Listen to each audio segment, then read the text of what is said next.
Professor Villa, o ponto que o Gustavo Uribe traz para a gente é como os Estados Unidos estão encarando essa visita do presidente Lula à China em pautas sensíveis, por exemplo, referente a questões de tecnologia e questões ambientais. Quando a gente coloca aqui numa balança a visita de Lula aos Estados Unidos, encontro com Joe Biden, a visita de Lula à China, encontro com Xi Jinping, a China sai ganhando?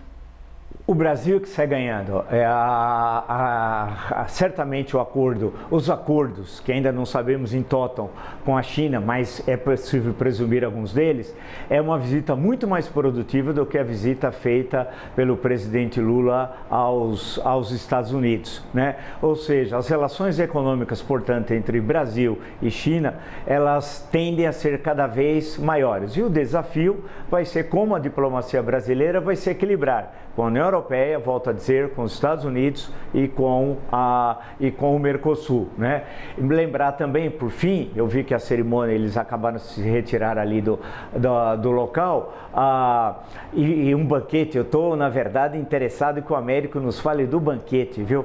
Porque deve ser um banquete muito gostoso, comida chinesa é muito boa, mas lembrar o seguinte, que com os Estados Unidos, nós temos relações históricas, políticas, ideológicas, religiosas. Com a Europa, idem. Com o Mercosul, idem. Com a antiga União Soviética, nós tínhamos o intercâmbio, era um país ainda cristão ortodoxo, portanto, através do cristianismo e através do marxismo, porque o marxismo é ocidental. Quando você lê um texto do Lenin, do Trotsky, por exemplo, ou até do Stalin, as referências sempre são à Europa. Quando você vai para a China, e eu digo isso com tranquilidade, porque eu li muita coisa que o Mao Tse-tung escreveu, é outro mundo.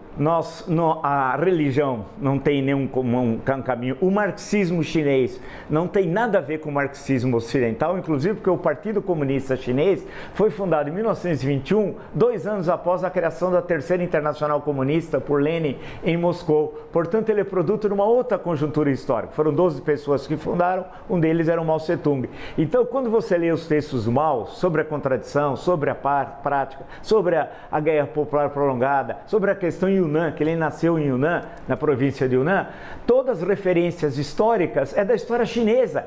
E é muito difícil nós entendermos, né? Movimento 4 de maio. Hoje eu sei o que é o movimento 4 de maio, mas eu não sabia naquela época a importância desse movimento estudantil. Então, a questão que se coloca é que é um outro mundo. E esse é o mundo que vai seguir nesse século. E nós vamos ter cada vez mais, além de saber inglês, que os chineses falam também tão bem, né? Nós vamos aprender um pouco mandarim, os institutos Confúcio estão espalhados pelo mundo e pelo Brasil. Nós vamos ter que conhecer um pouco melhor a China, sair do folclórico, né? Daquela visão até muitas vezes pejorativa da China, que muitos têm ainda no Brasil, e entender a complexidade do que é a China. Lembrar que, por fim, no século XVIII, na primeira metade do século XVIII, a maior potência do mundo era a China. A configuração territorial que a China tem hoje, ela conquistou no século XVIII. Aí você vai me falar, e o século XIX? Aí tem a crise, várias crises, rebeliões camponesas, um dia a gente fala sobre isso. É o nome da Praça da Paz Celestial. Por que chama Praça da Paz Celestial? É um movimento campesino, né? Por isso que chamado Praça da Paz Celestial, que parece paradoxo num estado marcado pelo ateísmo, etc. Eu não vou falar a história da China aqui, não vou cansá-los. Mas só a questão que se coloca, portanto, é que é um momento histórico que nós estamos assistindo, né? Num país que tem uma outra tradição, que foi humilhado no século XIX pelo Ocidente. Imagine um último exemplo. Hong Kong ficou sob ocupação 150 anos do Reino Unido. Imagine qualquer um de nós, Uribe, Carol, qualquer um de nós que nos acompanhe, o Rio de Janeiro ficar sob ocupação britânica 150 anos.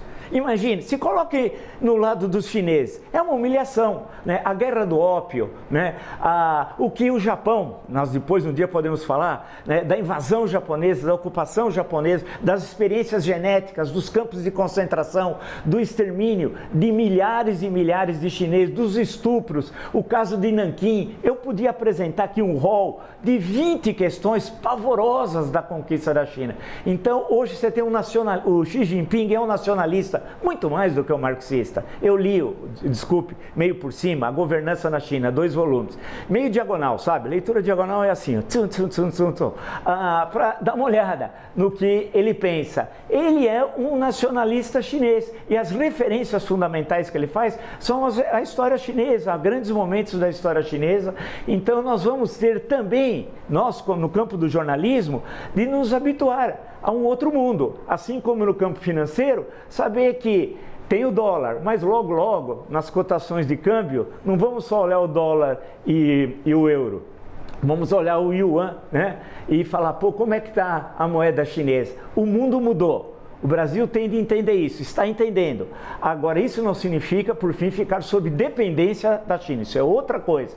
Tem de manter a nossa política de independência, uma política externa independente, pragmática, responsável, como chamaria o Azeredo da Silveira, e se equilibrar entre as potências e essa remodelação da geopolítica mundial. E para isso, essa visita é fundamental e que tenha êxito, e tudo indica que terá.